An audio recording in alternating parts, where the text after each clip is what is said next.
اب ہم دیکھتے ہیں کہ اس کا معنی کیا ہے، یہ کس کی بات کی گئی، اس کا مفہوم کیا ہے، یہ آیتوں سے ہمیں پتہ کیا چلتا ہے۔ ان آیتوں کو پڑھنے سے پہلے یہاں میں قرآن کا ایک انداز اور اسلوب آپ کو بتاتی چلوں کہ قرآن کا ایک اسلوب یہ ہے کہ وہ بات کو مثالوں سے واضح کرتا ہے، اور آپ نے دیکھا ہوگا کہ مثال سے بات بتانے میں بات جلدی سمجھ میں آتی ہے اور پوری گہرائی میں آتی۔ مثلاً اگر میں آپ سے کہوں سفید رنگ اور اس کو زبانی کلامی ایکسپلین کرتی رہوں تھیوریٹیکلی، تو آپ کو بات بڑی مشکل سمجھ آئے گی۔ لیکن اگر میں آپ کو مثال سے سمجھاؤں سفید رنگ جیسے یہ قلم، تو کتنی دیر لگے گی یہ کرنے میں؟ فوری طور پہ بات سمجھ میں آ جائے گی۔ قرآن پاک میں اللہ تعالیٰ فرماتے ہیں وَيَضْرِبُ اللَّهُ الْأَمْثَالَ لِلنَّاسِ لَعَلَّهُمْ يَتَفَكَّرُونَ۔ اللہ تعالیٰ لوگوں کے لیے مثالیں بیان کرتے ہیں تاکہ لوگ غور و فکر سے کام لیں۔ تو ہمیں بھی ان مثالوں میں کیا کرنا ہے؟ غور و فکر کرنا ہے۔ اولئک، یہ لوگ، کس کی طرف اشارہ ہے یہاں؟ کن کی طرف؟ کون سے لوگ؟ یہ منافقین جن کی پیچھے بات ہو رہی تھی۔ الذین، وہ لوگ ہیں، اشتروا الضلالۃ بالہدی، جنہوں نے خرید لی گمراہی ہدایت کے بدلے۔ یعنی اللہ کے رسول صلی اللہ علیہ وسلم جو ہدایت لے کر آئے تھے، انہوں نے اس کو پس پش ڈال دیا اور اس کے بدلے گمراہی کے دلدادہ ہو گئے۔ اچھا، سوال یہ پیدا ہوتا ہے کہ یہاں خرید لی کا لفظ کیوں استعمال ہو رہا ہے؟ کیا انہوں نے پیسے دیے تھے اس میں کوئی گمراہی لینے کے لیے؟ وہ تو آلریڈی ان کے پاس تھی۔ اسے خریدنے سے کیوں تعبیر کیا جا رہا ہے؟ بالکل اپنی لائف دے کر، اپنے آپ کو برباد کر کے انہوں نے اپنے لیے نقصان دہ چیز لے لی۔ جی، اپنی مرضی سے انہوں نے اختیار کیا اس چیز کو۔ دراصل ہدایت بھی کاروبار کے سرمایے کی طرح ملٹی پلائی ہوتی ہے، ٹھیک ہے، اور گمراہی بھی اسی طرح۔ گمراہی اور اس سے پیدا ہونے والے نتائج جب انسان کو گھیرے میں لے لیتے ہیں تو اسے پھر نکلنے کی کوئی راہ نہیں ملتی، پھر انہیں ہدایت نہیں ملتی۔ اسی لیے فرمایا فما ربحت تجارتہم، ان کی تجارت ان کو کوئی فائدہ نہ دی۔ یعنی انسان جب ہدایت کی طرف جاتا ہے تو ہدایت میں ترقی کرتا جاتا ہے، ٹھیک ہے، اور جب گمراہی کی طرف جاتا ہے تو گمراہی میں ترقی کرنے لگتا ہے، ہر قدم اسی طرف آگے بڑھتا ہے۔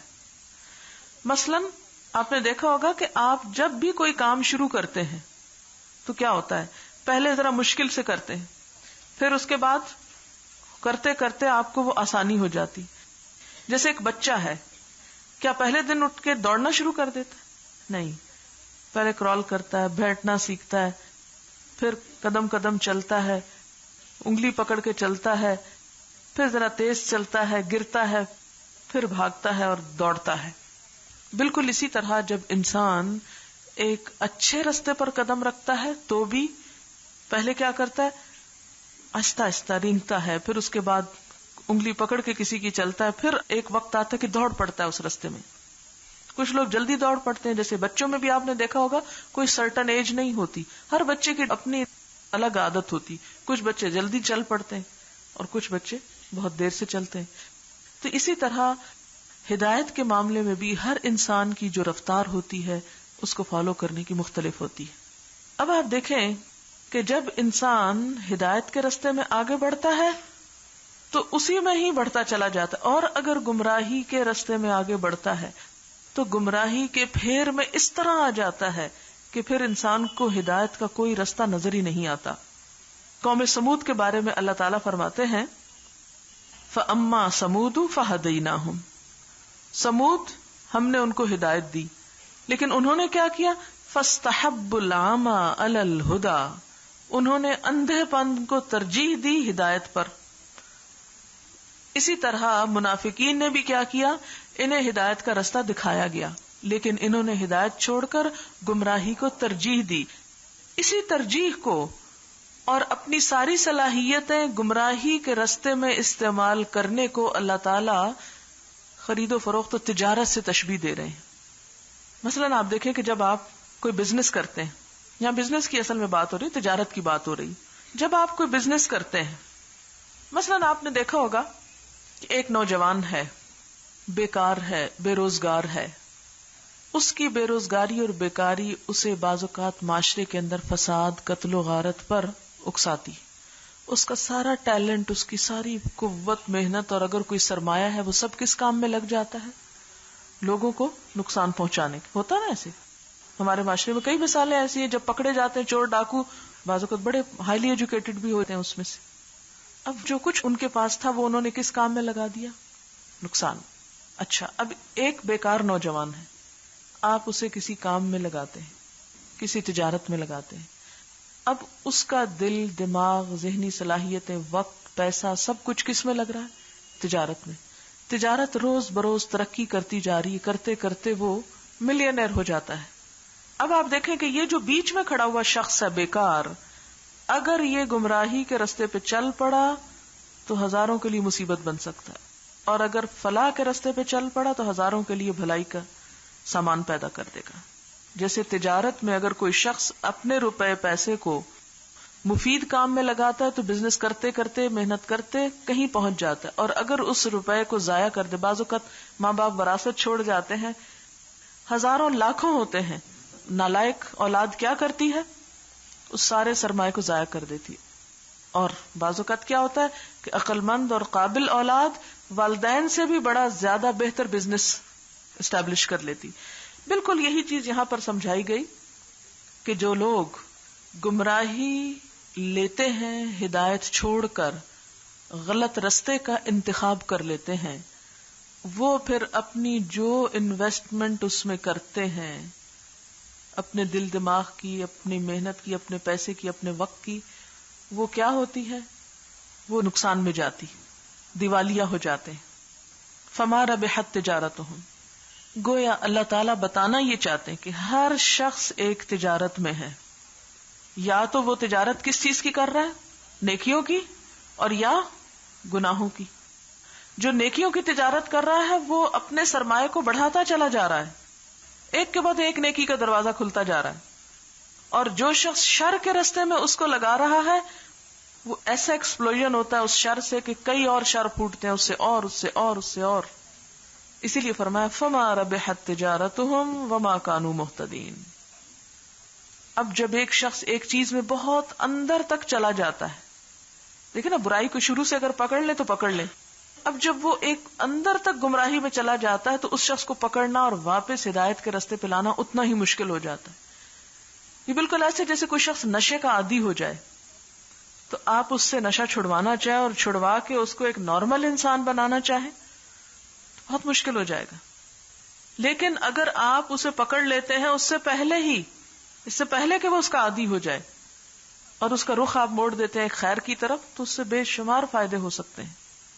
اب یہ جب اللہ تعالیٰ فیصلہ دے رہے ہیں کہ وہ ہدایت پانے والے نہیں ہیں، تو اس کا کیا مطلب ہے کہ اللہ تعالیٰ ان کو ہدایت نہیں دینا چاہتے؟ مطلب یہ ہے کہ وہ گمراہی کے اتنے دل دادا ہو چکے ہیں کہ یہ جانتے ہوئے بھی کہ یہ ہمارے لیے نقصان دہ ہے، وہ اس سے نکل نہیں سکتے. اب دیکھیں بہت سے مجرم، ان کو پتا ہوتا ہے کہ ہم کسی وقت بھی پکڑے جا سکتے ہیں، ہوتا نا ایسے، ہم مارے جا سکتے ہیں، لیکن اس کے باوجود کیا وہ باز آ جاتے ہیں؟ کیوں؟ کیونکہ مایوسی کا شکار ہو چکے ہوتے ہیں کہ ہم نہیں بچ سکتے، بس ختم، اب گئے ہم. اسی کیفیت کو یہاں بتایا جا رہا ہے کہ جب ایک انسان اس چیز کا عادی ہو جاتا ہے. اب مثال کے طور پر آپ دیکھیں کہ ایک شخص حرام کاروبار کا عادی ہو گیا، آپ اس کو نصیحت کر رہے ہیں جی تم حلال اختیار کر لو، حلال کمائی کرو. وہ کیا کرتا ہے؟ کہتے ہیں مجھے تو اتنا پروفٹ ہے روز کا، میں حلال کروں گا تو میری تو روٹی بھی نہیں بنتی، میں ہی نہیں چھوڑ سکتا. ما کانوا مہتدین. لہذا جو شخص ہدایت سے منہ موڑتا ہے، گمراہی اختیار کرتا ہے، وہ پھر گمراہی کے کنارے پر نہیں رہے گا، وہ وہاں تک اندر جا پہنچے گا کہ وہاں سے نکلنا مشکل ہو جائے گا. آپ نے اگر کبھی موٹر وے کا سفر کیا ہو تو آپ کو معلوم ہوگا کہ اگر ایک دفعہ آپ غلط موڑ لے لیں، غلط رستے پہ چل پڑیں تو کیا ہوگا؟ اگلا موڑ اتنی دور آئے گا کہ ہو سکتا ہے وہاں جاتے جاتے آپ کی نیت ہی بدل جائے واپس آنے کی. آپ کہیں اچھا چلو اب لاہور ہی چلتے ہیں، آگے چھوڑو اس کو جو پیچھے رہ گیا. تو اسی طرح انسان جس چیز کا عادی ہو جائے وہی اس کے لیے آسان ہو جاتا ہے، پھر دوسرا راستہ اختیار کرنا مشکل ہو جاتا ہے. وَسَنُيَسِّرُهُ لِلْعُسْرَىٰ، تنگی اس کے لیے آسان ہو جاتی، تنگی کا راستہ اس کے لیے آسان ہو جاتا ہے. مَثَلُهُمْ، ان کی مثال کیسی مثال ہے؟ کَمَثَلِ الَّذِي، اس شخص کی مثال کی طرح ہے، استوقد نارا، جس نے آگ جلائی ہو. جب آگ جلتی ہے تو کیا ہوتا ہے؟ روشنی ہوتی. فلما اضاءت ما حولہ، جب اس نے روشن کر دیا آگ نے اپنا آس پاس، ذهب اللہ بنورہم، اللہ ان کا نور لے گیا. کن کا؟ منافقین کا. مثلہم، ہم سے مراد کون ہے؟ منافقین. کمثل الذی، الذی کون ہے؟ نبی صلی اللہ علیہ وسلم. نبی صلی اللہ علیہ وسلم نے آ کر کیا کیا؟ لوگوں کو اسلام کی دعوت دی، اسلام کی روشنی پھیلائی. جو لوگ کسی تعصب کا شکار نہیں تھے انہوں نے حق کو پہچان لیا، اسے قبول کر لیا. لیکن جو لوگ حق کے تابع ہونے کی بجائے حق کو تابع کرنا چاہتے تھے انہوں نے حق کو دیکھ کر آنکھیں بند کر لی. جب انہوں نے آنکھیں بند کر لی تو روشنی کے ہونے کے باوجود ان کو کچھ فائدہ نہ پہنچا. اب آپ دیکھیں ان کی مثال اس شخص کی طرح ہے جس نے آگ جلائی. کس نے آگ جلائی؟ محمد صلی اللہ علیہ وسلم نے. آگ جلانے والے کون ہیں؟ نبی صلی اللہ علیہ وسلم. آگ سے مراد کیا ہے؟ اسلام، کیونکہ روشنی ہے. جب ماحول روشن ہو گیا، حق واضح ہو گیا، تو ان منافقین کا اللہ نور لے گیا. ان کو حق سمجھ میں آیا، جیسے یہود تھے، جیسے دوسرے لوگ تھے، ان کو سمجھ میں آ رہی تھی بات، لیکن انہوں نے کیا کیا؟ اپنی آنکھیں بند کر لی اور اللہ نے ان کو اندھیروں میں چھوڑ دیا، وہ دیکھ نہیں سکتے. اب آپ ایک قریب کی مثال سے بات سمجھیں. مثلاً یہ کمرہ ہے، رات کا وقت ہے، اندھیرا ہے. اگر کوئی شخص لائٹ جلا دے تو آپ کو ہر چیز واضح نظر آنے لگے گی، آئے گی نا نظر. آپ کو پتا چلے گا کہ اس کمرے میں پردے اس رنگ کے ہیں، کھڑکیاں اس طرح کی ہیں، کرسی میز ہر چیز واضح الگ الگ نظر آنے لگے گی کہ نہیں نظر آئے گی؟ سب کو نظر آئے گی. کالا سفید بالکل الگ الگ ہو جائے گا. لیکن ان لوگوں کو نظر کچھ نہیں آئے گا جو اپنی آنکھیں بند کر لیں گے، تعصب کا شکار، انہیں نظر نہیں آئے گا. اب آپ دیکھیں اس میں قصور کس کا ہے؟ روشنی جلانے والے کا یا اس شخص کا جو آنکھیں نہیں کھول رہا؟ جو آنکھیں نہیں کھول رہا. اسی سے آپ سمجھ لیجئے کہ جب ہم کہتے ہیں کہ اللہ ہدایت نہیں دیتا تو کس کو؟ جو اپنی آنکھیں بند کر لے، جو ہدایت لینا ہی نہ چاہے. کیونکہ جب اس نے نبی صلی اللہ علیہ وسلم کو بھیجا تو یہ کہہ کر نہیں بھیجا کہ یہ کچھ لوگوں کے لیے ہدایت ہے اور کچھ لوگوں کے لیے نہیں ہے، وہ تو سب کے لیے ہے. لیکن جب کوئی قوم ہدایت سے دور بھاگتی ہے، کوئی انسان ہدایت سے دور بھاگتا ہے تو اس کو ہدایت نہیں دی جاتی.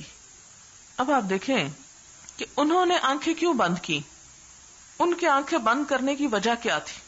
انہوں نے کہا کہ ہم اندھیرے میں بہت پرسکون تھے، کسی کو نظر نہیں آ رہا تھا کہ ہم کیا کر رہے ہیں.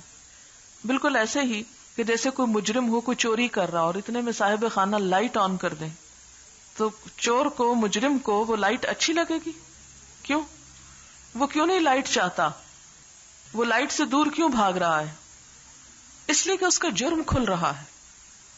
تو جو لوگ اپنے گناہوں سے باہر نہیں آنا چاہتے، جو حق کو فالو نہیں کرنا چاہتے، ان کے لیے پھر کیا مشکل ہوتی ہے؟ وہ اس آگ کو تو بجھا نہیں سکتے. قرآن پاک میں یہ بھی آتا ہے یریدون لیطفئوا نور اللہ بافواہہم واللہ متم نورہ ولو کرہ الکافرون. وہ چاہتے ہیں کہ اپنی پھونکوں سے اللہ کے چراغ کو بجھا دیں، حالانکہ اللہ اپنے نور کو مکمل کر کے رہے گا، خواہ یہ بات ان کو کتنی ہی ناگوار کیوں نہ ہو. اب وہ یہ تو کر نہ سکے، اس کے لیے بھی انہوں نے بڑی کوششیں کی کہ نبی صلی اللہ علیہ وسلم کو نعوذ باللہ ہلاک کر دیا جائے. کبھی زہر آلود گوشت کھلانا چاہا, کبھی پتھر پھینک کے مارنا چاہا, کبھی کسی طرح, لیکن وہ تو ہو نہ سکا ان سے.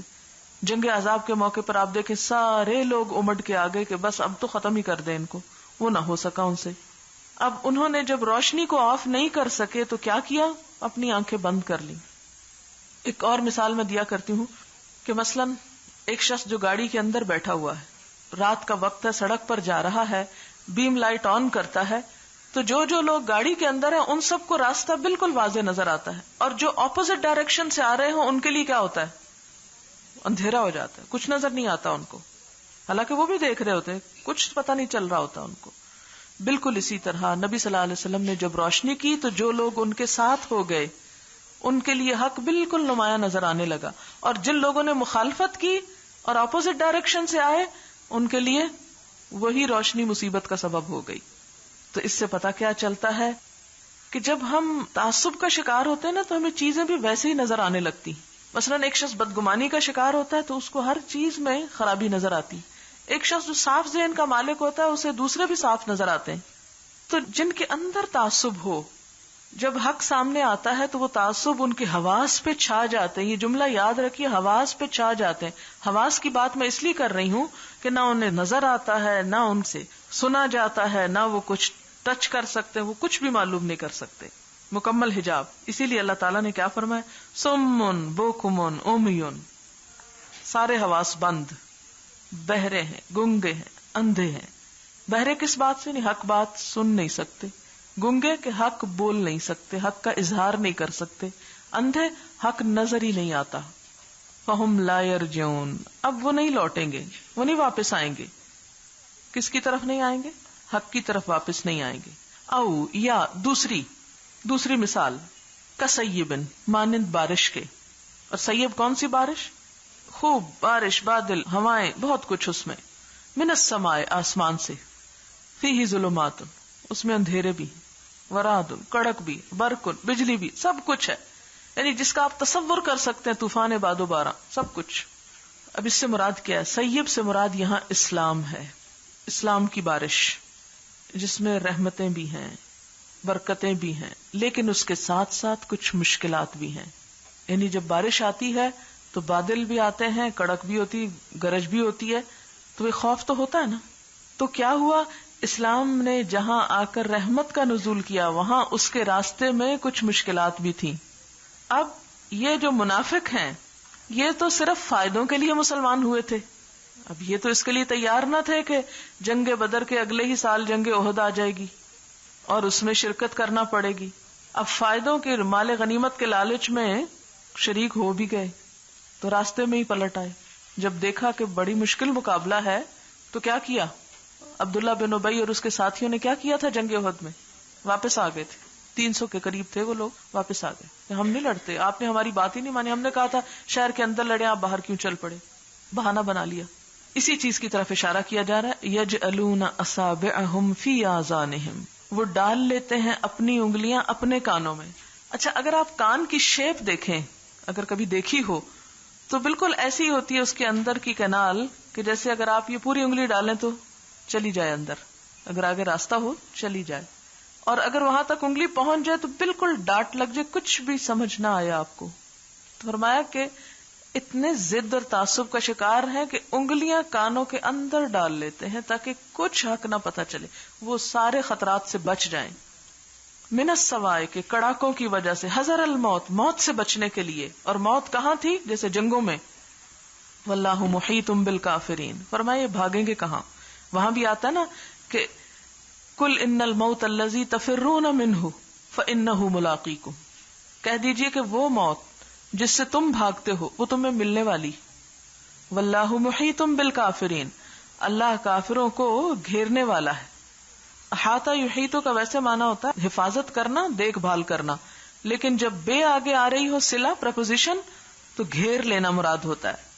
یعنی کڑک کے سبب موت کے اندیشے سے وہ بھاگنا چاہتے ہیں لیکن اللہ ان کو بھاگنے نہیں دے گا. بھاگ کے کہاں جائیں گے, ذرا انسان تھوڑی دیر کے لیے اب سوچے, ذرا اس کو تصور میں لائے. واللہ محیط بالکافرین, اللہ کافروں کو گھیرے میں لے چکا. یہ بالکل ایسے جیسے کسی مجرم کو پکڑنے کے لیے پولیس گھیرے میں لے لے تو بھاگ کے کہاں جائے گا. دنیا میں تو خودکشی کر لیتے ہیں بسا اوقات، وہ پولیس کسٹڈی میں کئی دفعہ لوگ اپنے آپ کو مار لیتے ہیں نا، خود کو کل کر لیتے، لیکن یہاں تو یہ بھی نہیں کر سکیں گے. ہم سب تھوڑی دیر کے لیے اس بات پر غور کریں، اگر میں اللہ تعالی سے بھاگنا چاہتی ہوں، میں اس کے دین کو نہیں حاصل کرنا چاہتی، مجھے اس سے ڈر لگتا ہے، مجھے اس سے پریشانی لاحق ہوتی ہے، مجھے اس سے خوف آتا ہے، میں سب چھوڑ رہی ہوں، میں جا رہی ہوں، میرا دل گھٹتا ہے. کہاں جا رہی ہیں؟ جائیں، چلتی جائیں، چلتی جائیں، چلتی جائیں، زندگی کے ساری بہاریں انجوائے کر لیں. آخری ٹھکانہ کہاں ہے؟ آخری موڑ کون سا ہے؟ آخر جہاں جا کے لگنا ہے اس کے لیے کیا ہے پاس؟ اس سے بھاگ سکتے؟ نہیں بھاگ سکتے. آپ قرآن سے بھاگ سکتے ہیں، آپ دین کی بات سے بھاگ سکتے ہیں، آپ اللہ کی قربت سے بھاگ سکتے ہیں، ابھی بھاگ سکتے ہیں، لیکن جب تک جسم میں جان باقی، جب یہ جان نکل گئی تو پھر کیا ہوگا؟ وہ قبر جیسی تنگ جگہ پکڑنے کے لیے کافی، پھر نہیں بھاگ سکتے. اسی لیے فرمایا کہ یہ لوگ اپنے آپ کو دھوکہ دے رہے ہیں. پیچھے آ رہا نا کہ وہ اللہ کو دھوکہ دیتے ہیں، حالانکہ وہ اپنے آپ کو دھوکہ دے رہے ہیں. یہ اپنے آپ کو دھوکہ دے رہے ہیں کہ ہم بھاگ جائیں گے ان ساری مشکلات سے، ہم نہیں اسلام کے لیے کوئی قربانی دینا چاہتے، تو بھاگ کے کہاں جائیں گے؟ واللہ محیط بالکافرین، اللہ انکار کرنے والوں کو گھیرے میں لے چکا ہے. اچھا، یہاں جو حذر الموت ہے نا، موت سے بچنے کے لیے، موت کے ڈر سے، تو یوں محسوس ہوتا ہے کہ حق کی راہ میں ایک اور بہت بڑی رکاوٹ ڈر ہے. ڈرنا، حق سے ڈرنا، حق کا ڈر، حق کا خوف، یہ حق کو قبول نہیں کرنے دیتا. مثلا آپ دیکھیں نا کہ چھوٹے بچے جیسے بلی سے ڈرتے ہیں، خواہ آپ نے گود میں لے رکھی، آپ بچے سے کہتے ہیں پکڑ لو اس کو، تو وہ پیچھے بھاگتے، نہیں پکڑتے. کیوں نہیں پکڑتے؟ ڈر سے. اچھا، جو بچے نہیں ڈرتے وہ کیا کرتے ہیں؟ پکڑ کے کھیل رہے ہوتے ہیں. آپ نے دیکھو گا کہ کچھ لوگ چوہوں سے بہت ڈرتے نا، چوہوں سے ملتے جلتے ہیمسٹرز ہوتے ہیں، کچھ لوگ ان کو پیٹس کے طور پر پالتے ہیں اور اپنے اوپر دائیں بائیں دوڑاتے رہتے ہیں. فرق کس چیز کا ہے؟ اچھا، ڈر کہاں ہوتا ہے؟ ڈر کیا چیز ہے؟ ڈر انسان کا اپنا خیال ہوتا ہے، انسان کے اپنے اندر ہوتا ہے. ڈر رہے ہوتے ہیں چور آ جائے گا، حالانکہ چور دور دراز بھی کہیں نہ ہو، لیکن جب آپ سوچنے لگتے ہیں تو باہر گزرتی ہوئی ہوا اگر کسی پتے کو بھی ہلا دے گی، کوئی ٹہنی ہل پڑے گی، اوپر سے کوئی چیز گر پڑے گی، تو آپ بس یہ میرے ہی سر پہ گری، آئی اب میری شامت. کیوں؟ اب مثلا آپ دیکھیں کہ چھوٹے بچوں کو جب تک آپ ڈراتے نہیں، وہ لٹرلی یقین کرے کہیں نہیں. میں نے خود یہ تجربہ کیا، میرا بیٹا کافی بڑا تھا، وہ اندھیرے کمرے میں آرام سے اندر آتا جاتا تھا، کبھی اس نے ڈر کا نام نہیں لیا. معلوم نہیں بچوں میں وہ مکس اپ ہوا، کسی نے اسے جن کا لفظ سکھا دیا کہ اندھیرے میں جن ہوتا ہے. جب اسے پتا چلا تو وہ اندھیرے میں اب نہیں جاتا تھا، وہ کہتا تھا جن. میں کہتی تھی جن کہاں ہے، کیا ہے، لیکن وہ ایکسپلین نہیں کر سکتا تھا، کسی نے اس کو سکھا دیا جن، اندر جن ہے. اب اندر تو کوئی جن نہیں ہوتا، وہ جن ہمارے اندر ہوتا ہے، کمرے میں نہیں ہوتا، وہ ہمارے اندر بیٹھا ہوتا ہے. ہمارے عموماً مائیں بہت غلط تربیت کرتی ہیں، مختلف چیزوں سے ڈراتی رہتی ہیں، یا پھر بچے باہر نکل کے غلط صحبت میں بہت سی غلط چیزیں سیکھ کے ڈرنے لگتے ہیں. یہ ایک حقیقت ہے، جدید تحقیقات سے یہ بات ثابت ہوئی ہے کہ انسانی جرائم کا سب سے بڑا کاز خوف ہے، ڈر. یعنی کرائمز کی جو نفسیات ہے اس میں جو سبب بیٹھا ہوا ہے خوف ہے.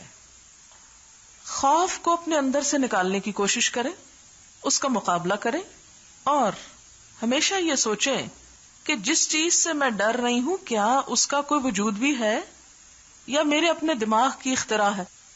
آپ دیکھیں کہ بعض لوگ جب اندھیرے میں نکلتے درخت ان کو بھوت نظر آتے ہیں، وہ بھوت ہوتے ہیں، حالانکہ بھوت تو ویسی کوئی چیز نہیں. چڑیلیں نظر آتے، چڑیل کیا ہوتی ہے؟ کوئی چیز چڑیل نہیں. یہ سب ہم نے پہلے اپنے تخیل قائم کیے، پھر ان کو نام دے دیے، پھر ان سے ڈرنے بیٹھ گئے.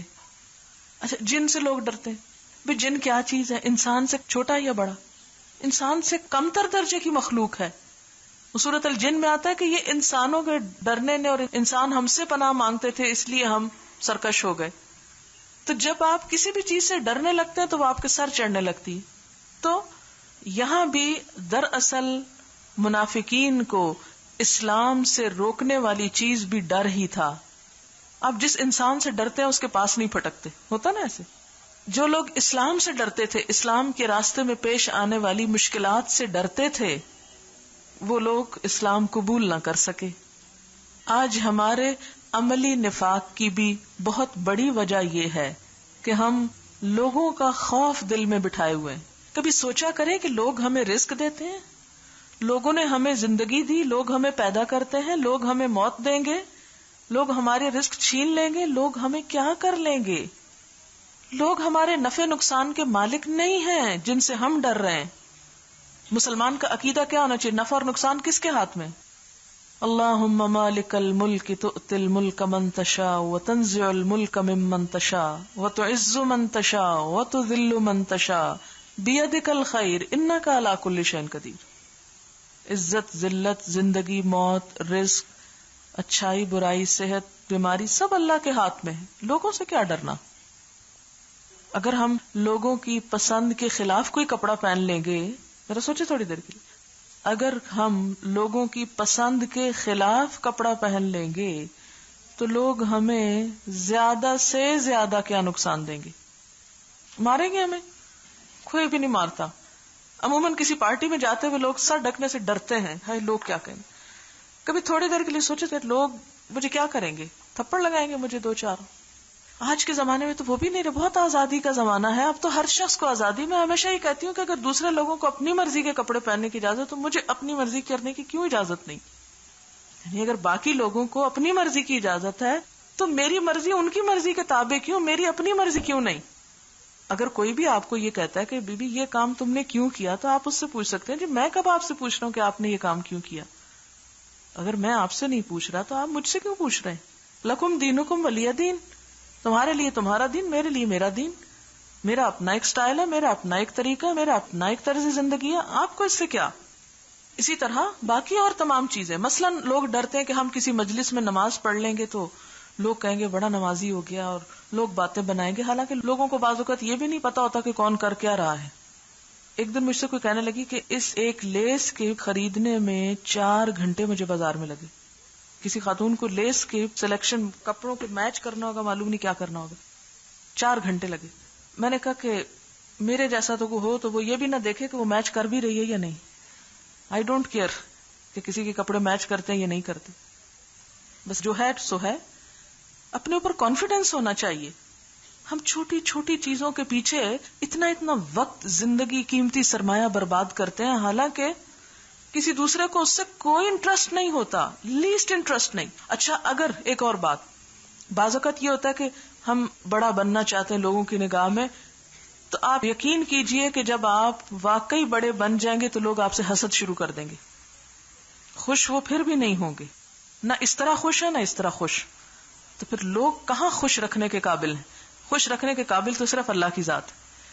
اس لیے اگر انسان اس خوف سے نکل آئے کہ مجھے اس کو خوش کرنا ہے، مجھے اسے مطمئن کرنا ہے، اس کا خیال رکھنا، اس کا، ٹھیک ہے آپ اذیت نہیں دیں گے، کسی کو تکلیف نہیں پہنچائیں گے، آپ اپنی طرف سے سب کی عزت کریں گے، احترام کریں گے، جو آپ کے بس میں اس کا خیال رکھیں گے، لیکن اس سے ڈریں گے نہیں. تو یہاں منافقین کی منافقت کی سب سے بڑی وجہ کیا ہے؟ کہ وہ اسلام کے لیے مفادات قربان نہیں کر سکتے دنیا کے. یکاد البرق یخطف ابصارہم، قریب ہے کہ بجلی ان کی نگاہیں اچک لے. یعنی اسلام اتنا زیادہ پھیل جائے، اتنی روشنی عام ہو جائے اس کی کہ ان کی نگاہیں اندھی ہو جائیں، یعنی پھر ان کو کچھ نظر نہ آئے. کلما اضاء لهم مشوا فیہ، جب کبھی ان کے لیے روشنی کرتی ہے آگ تو اس میں چل پڑتے ہیں. وَإِذَا أَظْلَمَ، اور جب اندھیرا چھا جاتا ہے، علیہم، ان پر، قاموا، کھڑے ہو جاتے ہیں. اس کا کیا معنی ہے؟